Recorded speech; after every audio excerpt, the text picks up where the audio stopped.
ಸ್ನೇಹಿತರೆ ಎಲ್ಲರಿಗೂ ನಮಸ್ಕಾರ. ಎಲ್ಲರೂ ಹೇಗಿದ್ದೀರಾ?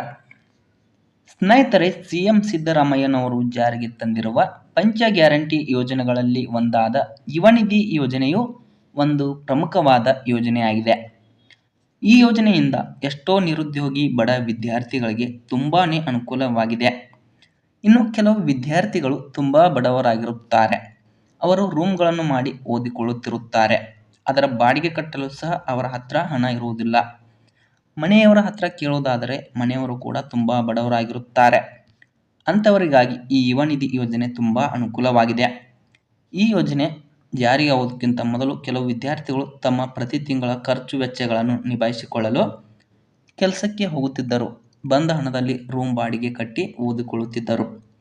ಆದರೆ ಇದೀಗ ಯುವ ನಿಧಿ ಯೋಜನೆಯಿಂದಾಗಿ ವಿದ್ಯಾರ್ಥಿಗಳು ಕೆಲಸಕ್ಕೆ ಹೋಗುವುದು ತಪ್ಪಿದೆ. ಪ್ರತಿ ತಿಂಗಳ ಬಂದ ಹಣದಿಂದ ತಮ್ಮ ಪ್ರತಿ ತಿಂಗಳ ಖರ್ಚು ವೆಚ್ಚಗಳನ್ನು ನಿಭಾಯಿಸಲು ಸಹಕಾರಿಯಾಗುತ್ತದೆ. ಇದರಿಂದಾಗಿ ಬಡ ವಿದ್ಯಾರ್ಥಿಗಳು ಚೆನ್ನಾಗಿ ಓದಿಕೊಂಡು ಯಾವುದಾದರೂ ನೌಕರಿ ಕೆಲಸ ಮಾಡುತ್ತಾರೆ. ಸ್ನೇಹಿತರೆ, ಯುವ ನಿಧಿ ಯೋಜನೆಯ ಬಗ್ಗೆ ಇದೀಗ ಹೊಸ ಮಾಹಿತಿ ಬಂದಿದೆ. ಆ ಮಾಹಿತಿಯನ್ನು ಮುಂದೆ ವಿಡಿಯೋದಲ್ಲಿ ತಿಳಿಸಿಕೊಡ್ತೇವೆ. ಆದಷ್ಟು ವಿಡಿಯೋನ ಸ್ಕಿಪ್ ಮಾಡದೆ ಕೊನೆವರೆಗೂ ನೋಡಿ. ಹಾಗೂ ಇನ್ನೂವರೆಗೂ ಯಾರು ಪ್ರಶಾಂತ್ ಮೀಡಿಯಾ ಕರ್ನಾಟಕ ಯೂಟ್ಯೂಬ್ ಚಾನಲನ್ನು ಸಬ್ಸ್ಕ್ರೈಬ್ ಮಾಡಿಲ್ಲವೋ ಅವರು ಈ ಕೂಡಲೇ ಸಬ್ಸ್ಕ್ರೈಬ್ ಮಾಡಿಕೊಂಡು ಸಪೋರ್ಟ್ ಮಾಡಿ. ಸ್ನೇಹಿತರೆ, ಯುವ ನಿಧಿ ಯೋಜನೆಯ ಹಣ ಪ್ರತಿ ತಿಂಗಳು ಎಲ್ಲ ನಿರುದ್ಯೋಗಿ ವಿದ್ಯಾರ್ಥಿಗಳ ಬ್ಯಾಂಕ್ ಖಾತೆಗೆ ಜಮಾ ಆಗುತ್ತಾ ಬರುತ್ತಿದೆ. ಕೆಲವು ತಿಂಗಳು ಹಣ ಜಮಾ ಆಗದೇ ಇದ್ದರೆ ಅದರ ಮುಂದಿನ ತಿಂಗಳು ಒಟ್ಟಾಗಿ 2 ತಿಂಗಳ ಹಣ ಖಾತೆಗೆ ಜಮಾ ಆಗುತ್ತಾ ಬಂದಿದೆ. ಜೂನ್ 2023ರಿಂದ ನಿರುದ್ಯೋಗಿ ಪದವೀಧರರ ಖಾತೆಗೆ ಹಣ ಜಮಾ ಆಗುತ್ತಾ ಬಂದಿದೆ. ಇಲ್ಲಿಯವರೆಗೆ ಒಟ್ಟು 19 ಕಂತಿನ ಹಣ ಜಮಾ ಆಗಿದೆ.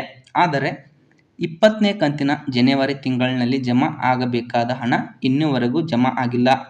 ಇನ್ನು ಕೆಲವರಿಗೆ ಡಿಸೆಂಬರ್ ತಿಂಗಳ 19ನೇ ಕಂತಿನ ಹಣ ಜಮಾ ಆಗಿಲ್ಲ. ಕೆಲವರಿಗೆ ಜಮಾ ಆಗಿದೆ. ಸ್ನೇಹಿತರೆ, ಗೃಹಲಕ್ಷ್ಮಿ ಯೋಜನೆಗೆ ಹೋಲಿಸಿದರೆ ಯುವ ನಿಧಿ ಯೋಜನೆಗೆ ಅರ್ಜಿಯನ್ನು ಸಲ್ಲಿಸಿದವರ ಸಂಖ್ಯೆ ಬಹಳಷ್ಟು ಕಡಿಮೆ ಆಗಿದೆ.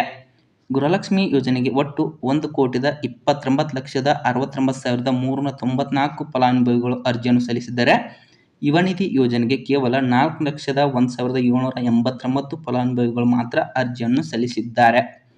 ಇದೀಗ ನಿನ್ನೆ ಗೃಹಲಕ್ಷ್ಮಿ ಯೋಜನೆಯ ಪೆಂಡಿಂಗ್ ಇರುವ ಎಲ್ಲ ಹಣ ಅರ್ಹ ಫಲಾನುಭವಿಗಳ ಖಾತೆಗೆ ಜಮಾ ಆಗಿದೆ. ಇನ್ನು ಕೆಲವರಿಗೆ ಇಂದು ಅಥವಾ ನಾಳೆ ಇಷ್ಟರಲ್ಲಿ ಜಮಾ ಆಗುತ್ತದೆ ಅಂತ ಮಾಹಿತಿಯೂ ಬಂದಿದೆ. ಅದೇ ರೀತಿ ಯುವ ನಿಧಿ ಬಾಕಿ ಇರುವ ಎಲ್ಲ ಹಣ ಕೂಡ ಅರ್ಹ ಫಲಾನುಭವಿಗಳ ಖಾತೆಗೆ ಜಮಾ ಮಾಡಲಾಗುವುದು ಎಂಬ ಮಾಹಿತಿಯೂ ಬಂದಿದೆ. ನಿನ್ನೆ ಮೇಲಾಧಿಕಾರಿಗಳಿಗೆ ವಿಚಾರಿಸಿದಾಗ ಅವರು ಡಿಸೆಂಬರ್ ತಿಂಗಳ ಹಣ ಯಾರಿಗೆ ಬಂದಿಲ್ಲವೋ ಅವರಿಗೆ ಮಾತ್ರ ಹಣ ಬೇಗ ಜಮಾ ಆಗುತ್ತದೆ. ಅದೇ ರೀತಿ ಜನವರಿ ಮತ್ತು ಫೆಬ್ರವರಿ ತಿಂಗಳ ಹಣ ಜಮಾ ಆಗಲು ಸ್ವಲ್ಪ ಸಮಯ ಬೇಕು ಎಂಬ ಮಾಹಿತಿಯನ್ನು ಅವರು ಕೊಟ್ಟಿದ್ದಾರೆ. ಅದಲ್ಲದೆ ಜನವರಿ ಮತ್ತು ಫೆಬ್ರವರಿ ತಿಂಗಳ ಹಣ ಜಮಾ ಮಾಡಲು ಅವರ ಬಳಿ ಹಣ ಇಲ್ಲ. ಹಣ ಬಂದ ನಂತರ ಜಮಾ ಮಾಡುವುದಾಗಿ ಅವರು ತಿಳಿಸಿದ್ದಾರೆ. ಅದಲ್ಲದೆ ಮೊನ್ನೆ ಸಿಎಂ ಸಿದ್ದರಾಮಯ್ಯ ಅವರು ಹೊಸ ಬಜೆಟ್ ಅನ್ನು ಕೂಡ ಮಂಡನೆ ಮಾಡಿದ್ದಾರೆ. ಇದರಿಂದಾಗಿ ಯುವ ನಿಧಿ ಯೋಜನೆ ಹಣ ಬರುತ್ತದೆಯೋ ಅಥವಾ ಇಲ್ಲವೋ ಅಂತ ವಿದ್ಯಾರ್ಥಿಗಳಲ್ಲಿ ಗೊಂದಲ ಕೂಡ ಶುರುವಾಗಿದೆ. ಇಂದಲ್ಲ ನಾಳೆ ಹಣ ಜಮಾ ಆಗುತ್ತದೆ. ಪೆಂಡಿಂಗ್ ಇರುವ ಎಲ್ಲ ಹಣ ಕೂಡ ಒಮ್ಮೆಲೆ ಜಮಾ ಆಗುತ್ತದೆ. ಸ್ನೇಹಿತರೆ, ಹೋದ ವರ್ಷ ಕೂಡ ಈ ಸಮಯದಲ್ಲಿ ಹೀಗೆ ಆಗಿತ್ತು. ಮುಂದೆ ಮಾರ್ಚ್, ಏಪ್ರಿಲ್ ಹಾಗೂ ಮೇ 3 ತಿಂಗಳ ಹಣ ಪೆಂಡಿಂಗ್ ಇತ್ತು. ಅದು ಒಟ್ಟಾರೆಯಾಗಿ ಜೂನ್ ತಿಂಗಳಿನಲ್ಲಿ 9,000 ಎಲ್ಲ ಅರ್ಹ ಫಲಾನುಭವಿಗಳ ಖಾತೆಗೆ ಜಮಾ ಆಗಿತ್ತು. ಅದೇ ರೀತಿ ಈ ಸಲ ಕೂಡ ಹಣ ಜಮಾ ಆಗುತ್ತದೆ. ಸ್ನೇಹಿತರೆ, ನಿಮಗೆ ಯಾವ ತಿಂಗಳ ಹಣ ಬಂದಿಲ್ಲ ಅಂತ ಕಮೆಂಟ್ ಮಾಡಿ ತಿಳಿಸಿ. ಸ್ನೇಹಿತರೆ, ಈ ಮಾಹಿತಿಯು ನಿಮಗೆ ಇಷ್ಟವಾಗಿದ್ದರೆ ಈ ವಿಡಿಯೋವನ್ನು ಲೈಕ್ ಮಾಡಿ.